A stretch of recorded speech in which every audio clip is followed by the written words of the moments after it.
All right, second example that we're going to go through today is example number 8. Once again, we're going to create a model that is going to model this trigonometric function from dot to dot. So just like before when we were doing example number 7, the first question you have to ask yourself, is it a sine or a cosine function? Which one is it? All right, so easiest way to determine is where our starting point is. If we are starting on the midline, remember sine starts on the midline, then we know it's a sine function. But if we are starting at the apex, like that vertex, that top amplitude or the bottom amplitude, then we know we're a cosine function. So right off the bat, we know we are a cosine function.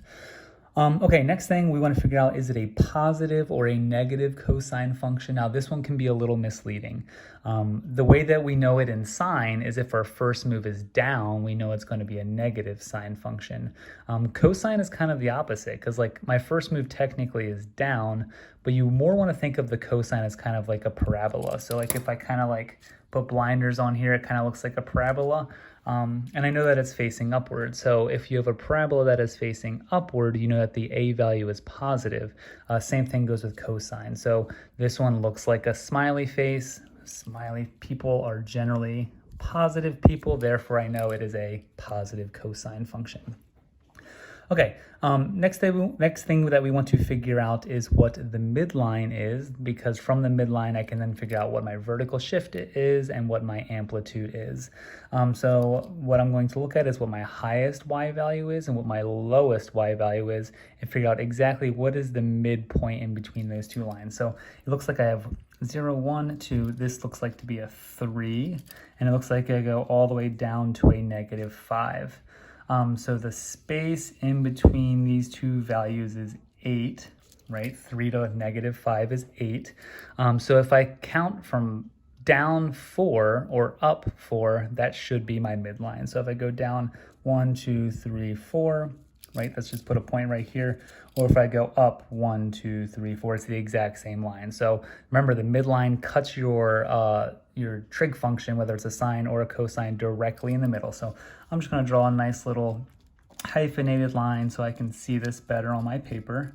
And the equation for this midline, remember it's a horizontal line, so it's going to be y equals, it goes right through -1. Y equals -1 is the equation of the midline.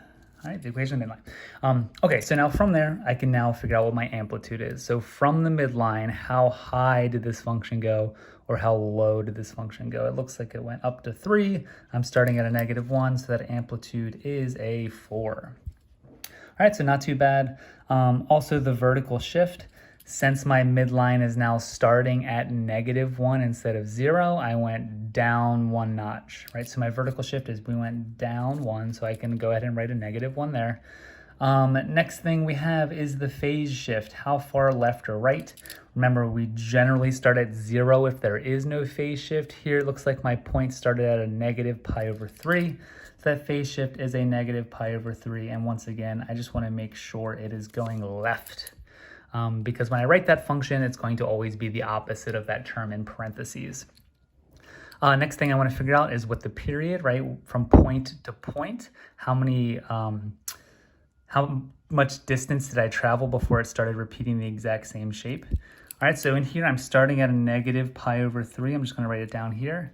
And I'm going all the way until 5π/3. So if we count this, this is going to be a 1 to get to 0, and then 5 more. So this full distance is a 6π/3. If we were to simplify that, we get 2π. Right, so the whole period is just our normal 2π, right? We see that most commonly. Okay, last thing we need to do is figure out what b is. Remember, b is always that scalar right outside the parentheses. If there's a phase shift, always squeezed in between either sine or cosine and the x variable. All right, that simple formula, as we've done countless times, is period equals 2π/b. Let's fill in the information we know. We know the period is 2π/b. over b, and then I can do this quick little switch here. A lot of you guys are super smart and you already know what the answer is, right? 2 pi over 2 pi is 1, so b is 1. So you really don't even need to write it. I'm gonna write it just to show you guys. Okay, I'm gonna write my final answer right up here. We get y equals, we know it is a positive cosine function and my amplitude is 4. Remember, my amplitude always gets written first. It's a positive 4, right? Amplitude's always positive, but in this case, it's also a positive trig function. We know it's a cosine. My b value is 1. You don't need to write 1. You can, you just don't need to. I will write it just to show you. All right, and then in my parentheses, since I do have a phase shift, I have a phase shift that is a pi over 3 to the left. So I know it's going to be a positive pi over 3. And then the last thing I need to write is my vertical shift, that k value. It goes down 1, so I write a -1.